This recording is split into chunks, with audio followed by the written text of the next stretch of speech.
요한복음 20장 21절 22절에 보면 예수님께서 부활하신 후에 제자들에게 이렇게 말씀하십니다.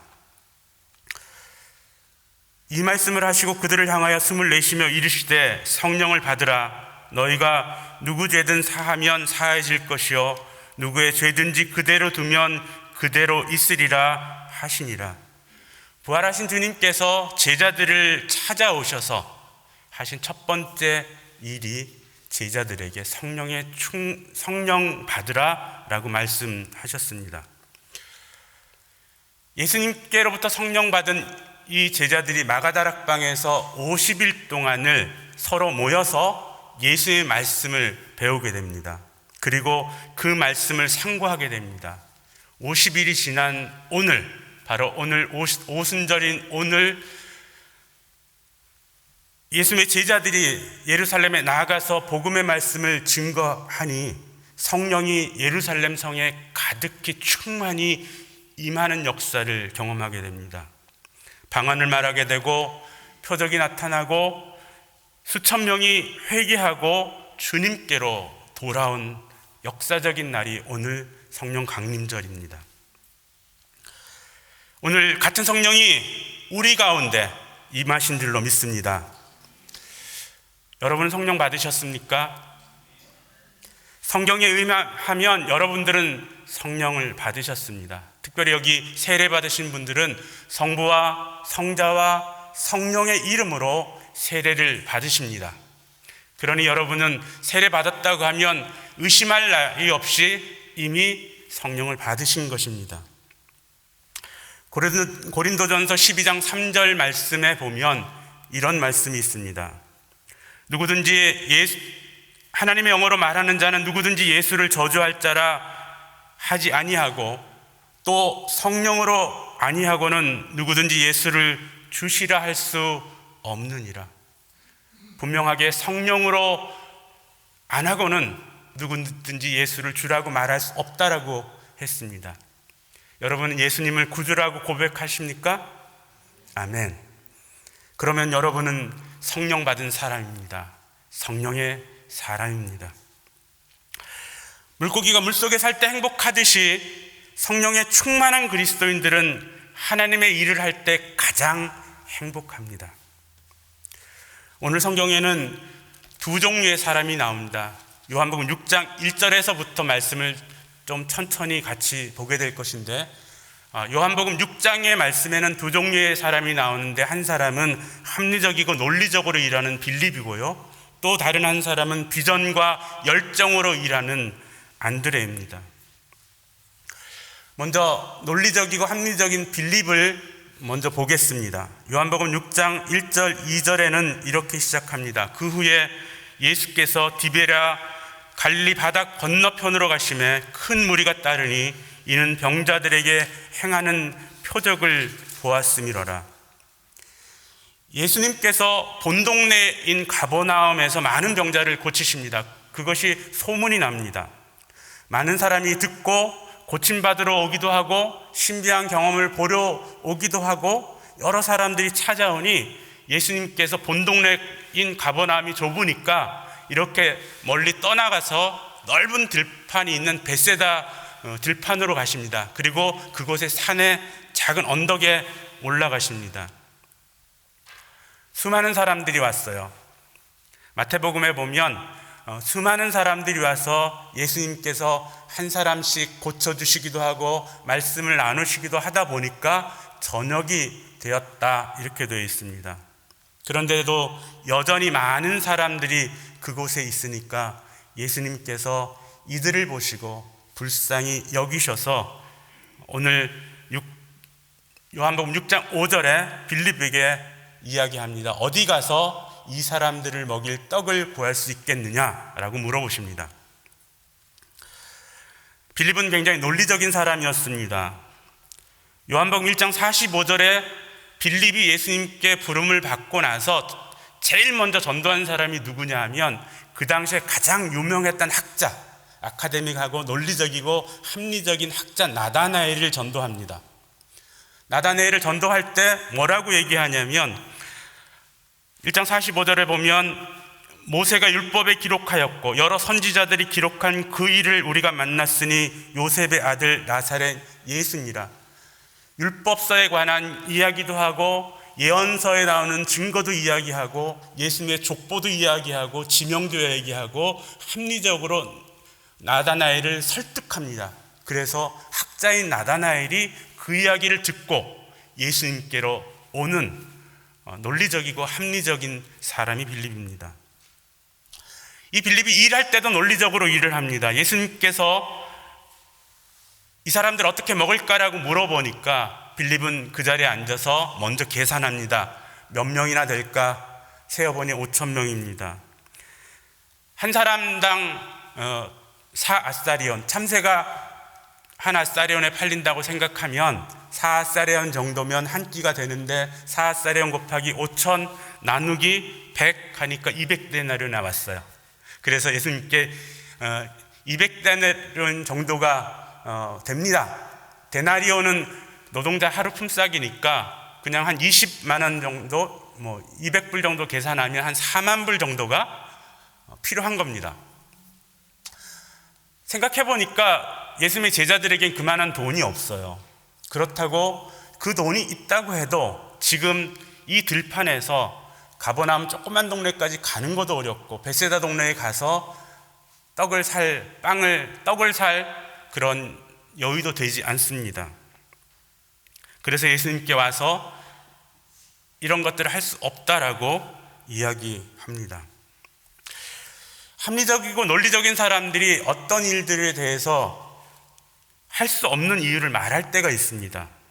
그럴 때는 일하기 싫어서가 아니고 그것에 대해서 반대하기 위해서가 아니고 오히려 반대로 그것을 잘해보려고 하는데 자원이 없을 때 어떻게 하면 더 잘할 수 있을까 리소스를 찾다 보니까 이것도 안 되고 이것도 안 됩니다. 이걸 어떻게 해결해야 됩니까? 라는 고민을 말하고 있는 겁니다.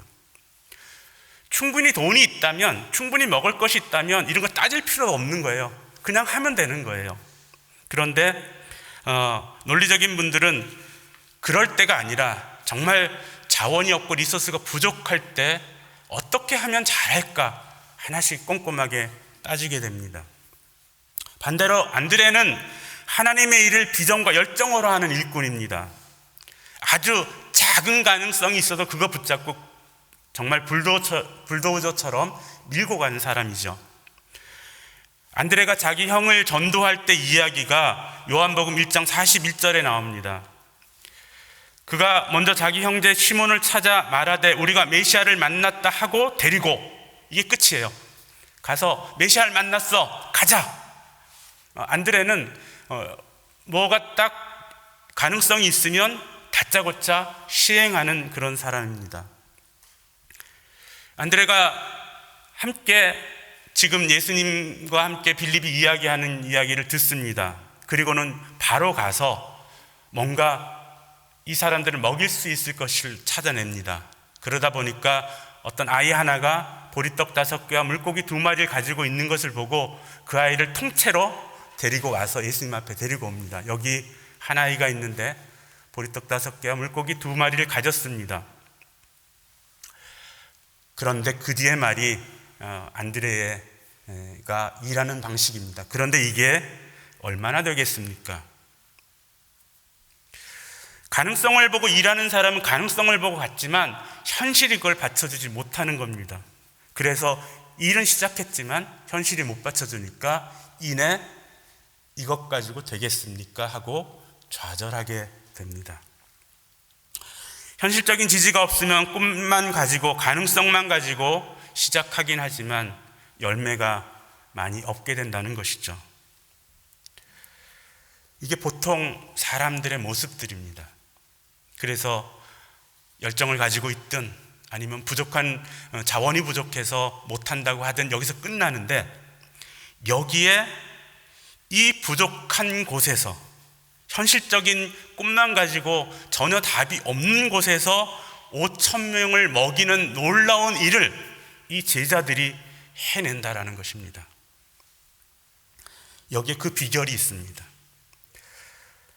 세상 사람들은 안 되는 바로 그곳에서 그리스도 일꾼들이 그것을 가능하게 해내는 비결은 그들의 능력의 약함을 탓하거나 비전 없는 사람들이 왜 못 따라오느냐라고 그 사람들에 대해서 뭐라고 하는 것이 아니고, 내 약함과 내 부족함을 그대로 사람이 아니라 주님께로 가지고 간다는 것입니다. 빌립은 우리에게 없습니다라고 주님께 가서 이야기하고 있어요. 안드레는 이게 어떻게 되겠습니까? 가지고 조그만 가능성 가지고 와서 주님께 온다라는 것입니다. 이것이 비결입니다. 우리 약함 그대로 가지고 주님께로 나올 때, 주님, 우리는 이것밖에 없습니다. 주님, 우리는 이렇게밖에 할 수 없습니다. 주님, 우리는 꿈은 거대하지만 현실은 어떻게 할 수 없습니다. 주님, 도와주세요라고 말할 때 주님께서 친히 일어나셔서 기적을 일으킨다는 것입니다. 이것이 하나님의 일꾼이 일하는 방법입니다.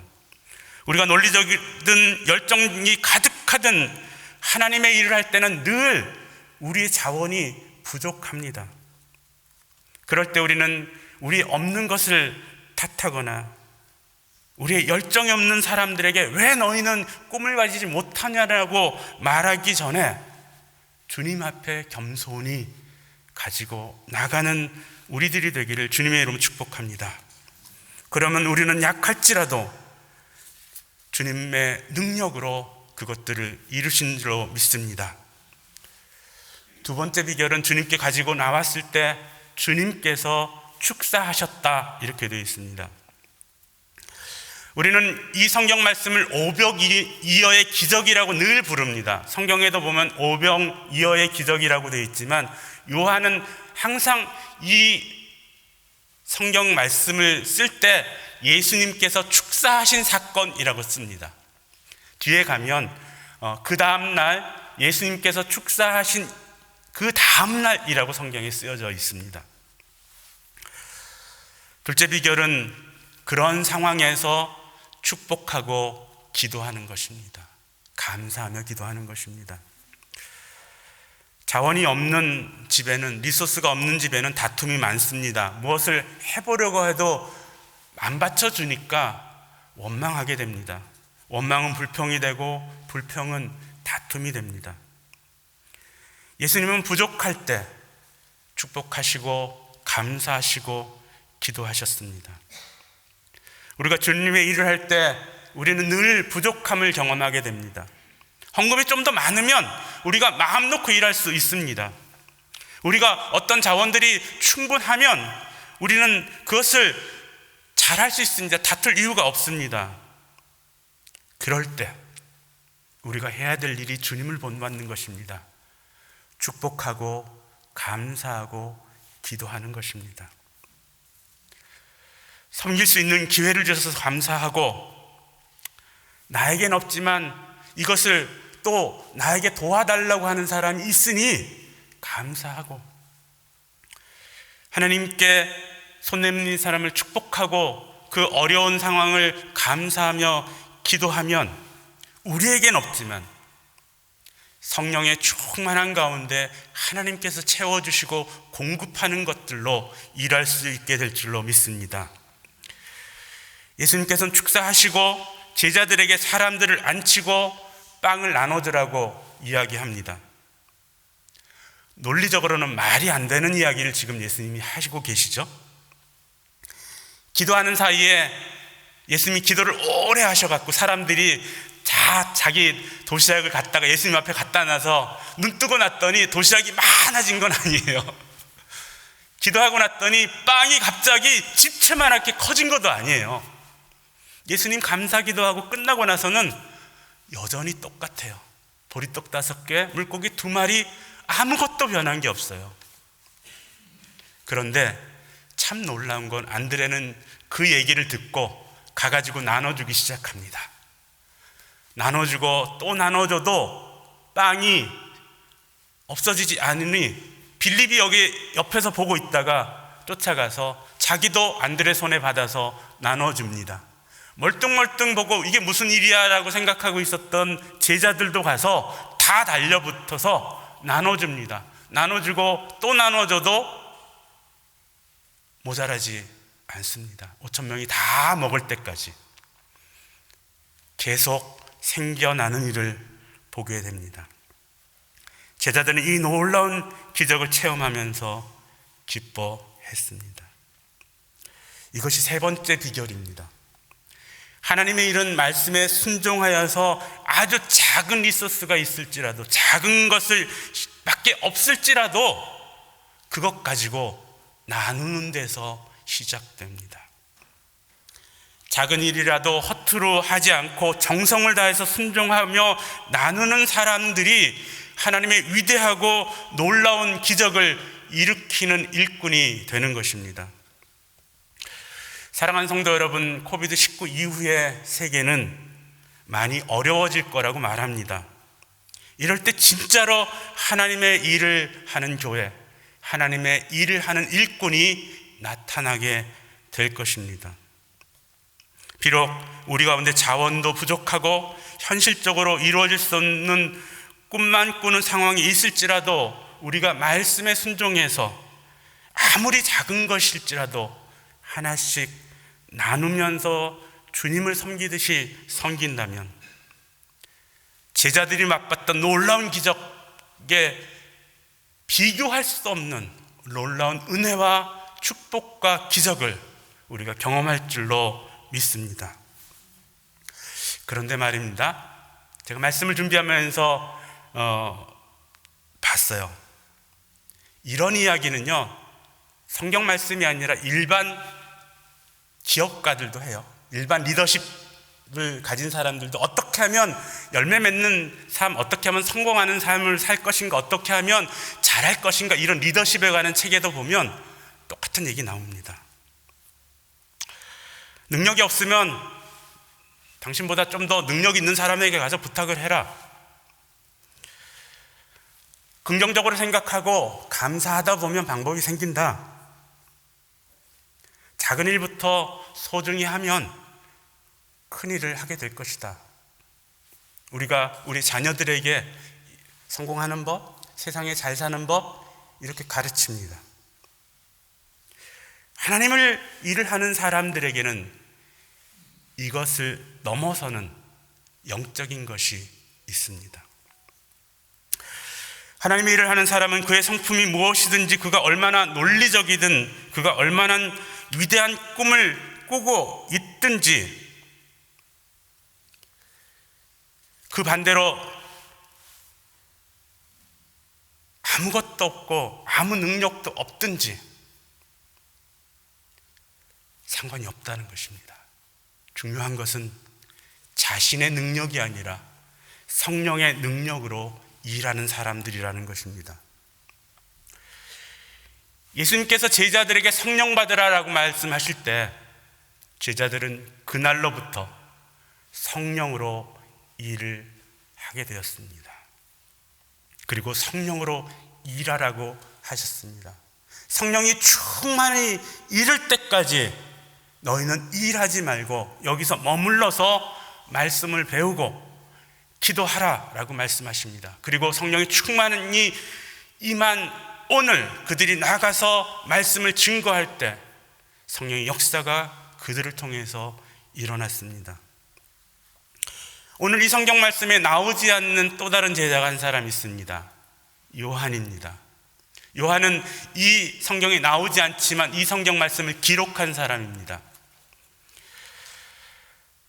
요한은 하나님의 일을 하는 사람은 하나님의 일이 무엇인지 분명히 아는 것이 중요하다고 오늘 우리에게 들려주고 있습니다. 그 다음날 예수님께서 본 동네 가버나움에 있을 때 사람들이 찾아옵니다. 찾아온 사람들을 보면서 예수님이 이렇게 드라마를 보면 이렇게 표현할 수 있을 것 같아요. 어떤 아이가 먹을 걸 얻어먹고 너무 좋아서 또 얻어먹으려고 이렇게 오니까, 야, 네가 병고침을 받아서 온 것도 아니고 표적이나 기적이나 하나님을 경험하고 싶은 영적인 갈급함 때문에 온 게 아니고, 야, 빵 한 번 더 먹고 싶어서 온 거지? 라고 약간 놀리듯이 이렇게 이제 예수님께서 그 사람들의 이야기하는 표정입니다. 이 사람들이 자기 본심이 들켰어요. 그러니까 예수님께 자존심 상한 사람들이 예수님께 그러면 예수님은 하나님의 일이 뭔지 아세요? 라고 묻는 것이 요한복음 오늘 6장 26절의 말씀입니다. 그들이 묻되 우리가 어떻게 하여야 하나님의 일을 하오리까? 우리는 하나님의 일을 이야기한다면, 또 성령 충만한 성령의 은사를 이야기한다면 병을 고치고 죽은 자를 살리고 기적을 행하는 그런 놀라운 것을 생각합니다. 그런데 예수님은 하나님의 일이 무엇입니까? 라고 물을 때 죽은 자를 살린 이야기도 안 하셨고, 물로 포도주를 만든 것도 빵 5개로 5,000명을 먹인 기적도 미래를 예언하는 능력도 이야기하지 않으셨습니다. 6장 27절 한번 같이 읽어볼까요? 6장 27절. 27절이 없나요? 예.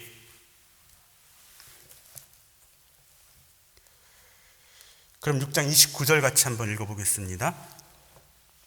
예수께서 대답하여 이르시되 하나님께서 보내신 이를 믿는 것이 하나님의 일이니라 하시니리. 제가 한번 물어볼게요. 하나님의 일이 무엇인가요? 예, 좀 길죠? 제가 짧게 대답해 드릴게요. 예수 믿는 것입니다. 자, 다시 한번 물어볼게요. 하나님의 일이 무엇입니까? 예수님을 믿는 것입니다. 하나님께서 보내신 이를 믿는 것이다. 그분이 예수님이시죠. 예수님을 믿는 것이 하나님의 일입니다. 안드레가 5,000명을 먹일 이 놀라운 하나님의 기적을 시작할 수 있었던 것은 5,000명을 먹일 떡이 있었기 때문에 시작한 것이 아닙니다. 이렇게 나눠지면 5,000명을 먹일 수 있다는 확신이 있었기 때문도 아니에요. 안드레는 예수님을 믿었기 때문입니다. 예수님께서 말씀하시니까 그것이 어떤 결과가 나올지는 모르지만 말씀하시니까 믿고 나아가서 순종했다라는 것입니다. 우리가 예수를 믿을 때 우리에게 자원이 없고 가진 것이 없을지라도 작은 보리떡을 가지고 우리가 나아가서 나눌 수가 있습니다. 요한은 예수를 믿는 하나님의 일꾼이었습니다.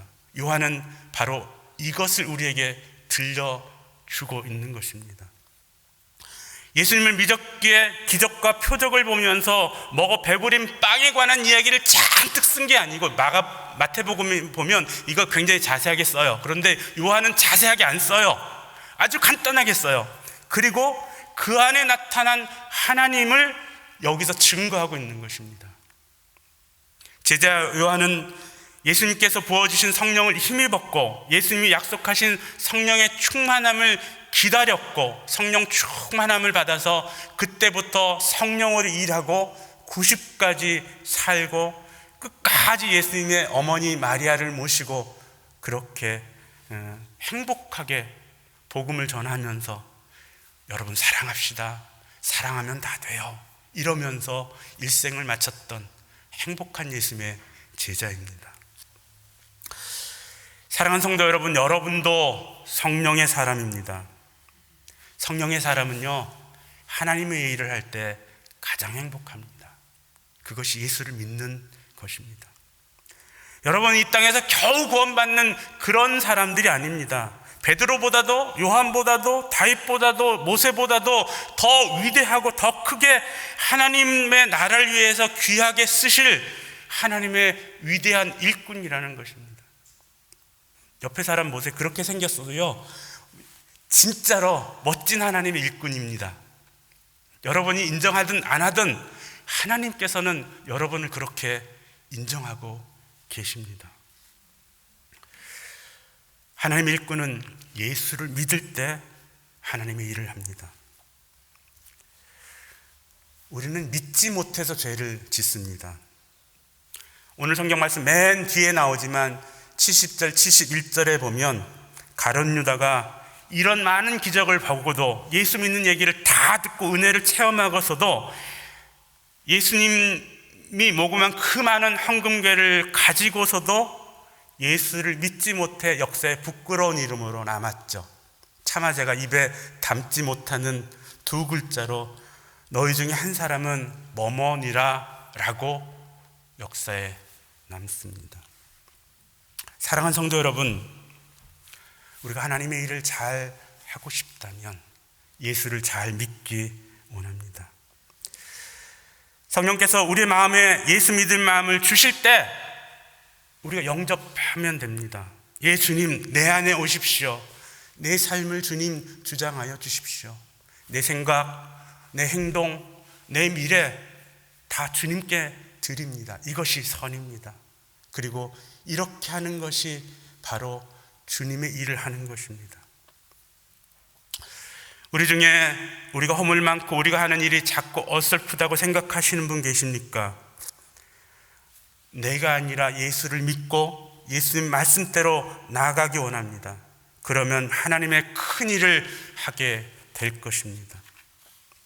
예수를 믿는다면 이 땅이 아니라 영생하는 그 일을 하게 되는 것입니다.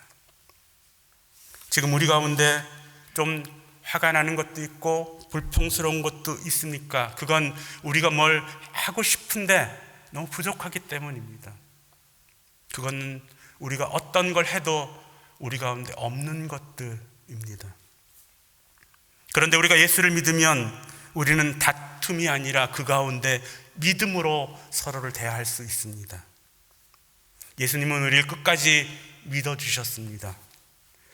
예수님을 생각하면 우리는 예수님처럼 서로 믿음으로 대해줄 수 있습니다.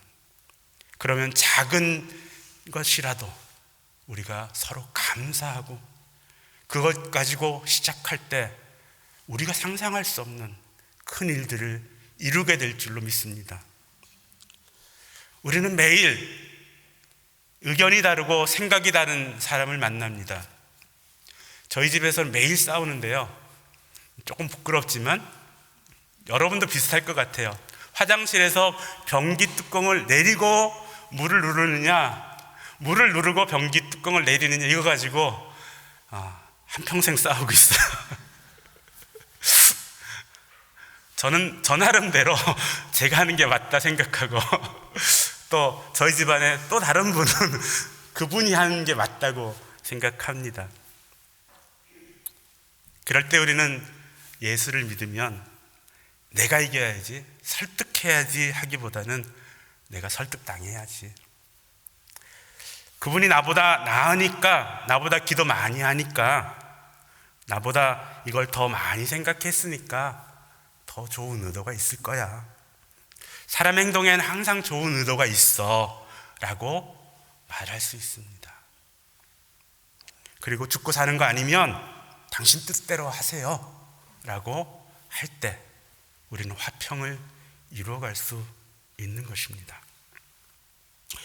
예수를 믿는 믿음에 충만하면 우리가 양보할 수 있습니다. 하나님의 평강을 이루고 그것에서부터 하나님의 위대한 일이 이루어지기 시작하는 것입니다. 그런데 여러분 이거 아세요? 힘을 가진 사람이 양보하는 거예요. 힘이 없는 사람은 굴복하는 거죠. 양보하는 사람이 힘 있는 사람입니다. 성령에 충만한 사람, 예수를 믿는 사람은 세상에서 가장 큰 능력을 가진 사람입니다. 그러니 우리가 양보하는 것이 맞습니다. 우리가 가진 것이 부족하고 현실적으로 어려울 때 사람들이 제일 하기 어려운 것이 무엇이냐 하면 믿는 것입니다. 예수를 믿으면요, 우리는 사람을 믿을 수 있습니다. 주님이 우리를 믿어주셨듯이 우리도 사람을 믿을 수 있습니다. 한두 번 속을 수는 있을 겁니다. 그러나 믿음은 속이는 자를 이깁니다.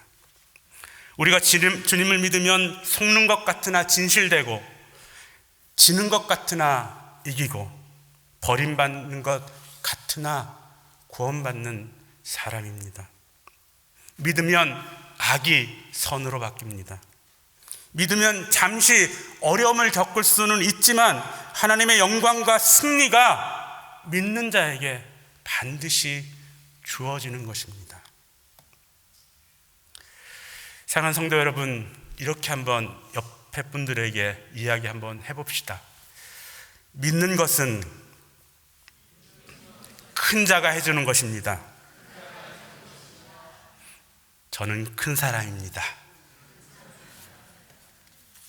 우리 마지막으로 말씀 하나 읽고 마치도록 하겠습니다. 고린도후서 6장 8절에서부터 10절까지 말씀입니다. 6장 8절에서부터 10절 고린도후서, 제가 읽겠습니다.